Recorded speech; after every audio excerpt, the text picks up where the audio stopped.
Okay, so we're into the Cadillac, and by comparison to the Mercedes, once you get inside, it feels very much like a normal, sort of slightly executive American car in here, but with that massive Corvette engine under the bonnet, it's definitely more than just a normal American car.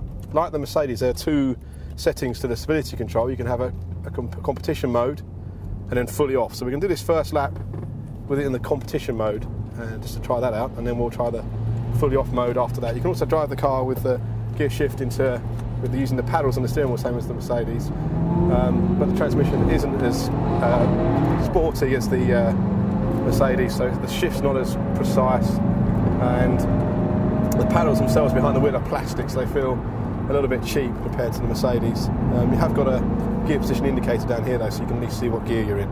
It's going nice and slowly at the moment until we get the windscreen demisted. We'll just put a little bit more speed on once we can see where we're going.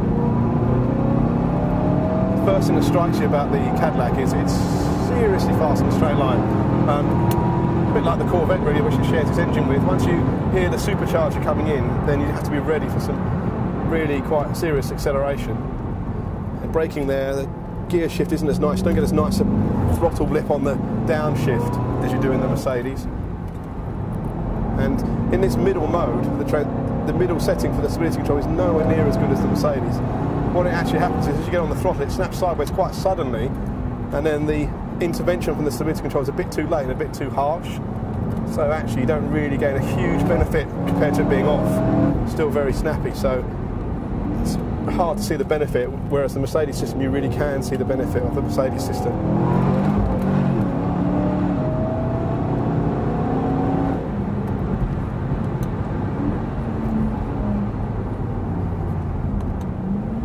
So we're going to come around and start a sort of flying lap now, and we'll turn off the traction control system fully off. We'll see how the Cadillac performs with the system fully turned off.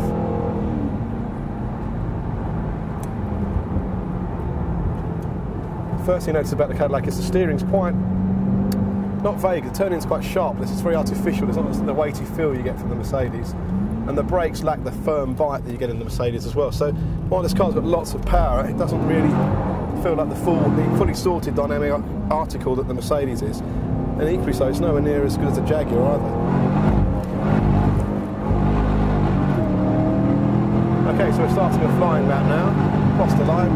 There's quite short gear ratios in this car, so you find yourself having to keep a really quick eye on the gear change light, because it's changing gear quite regularly. You have to be so patient with the throttle, because you can't expect it to change direction as rapidly as the Mercedes or have the traction out of the corner.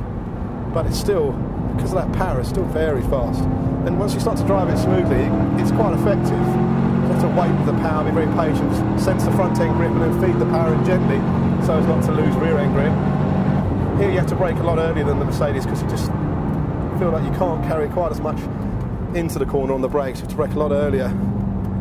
Here you can see how quickly it snaps sideways, and you have to be very quick to catch it. It hasn't got the sort of body control of the Mercedes and Jaguar as it goes sideways. As it snaps sideways and loses rear end grip, you can feel the weight transfer and the body weight sort of rolling over onto the axle that's losing grip, so it makes it very jerky and difficult to catch. So it's quite a difficult car to drive smoothly.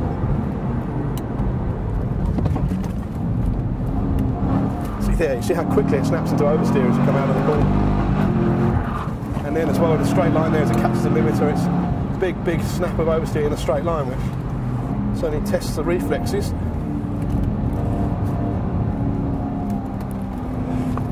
So very wary to drive it. There again, you feel the head on the throttle, very, very careful. Rear wheels are spinning up. And this type of very tight, twisty track might not be particularly representative of an average American road, but you can feel that this car isn't really suited to a track like that, that's for sure. It delivers fantastic power, but it does need some work to drive quickly and smoothly on a track.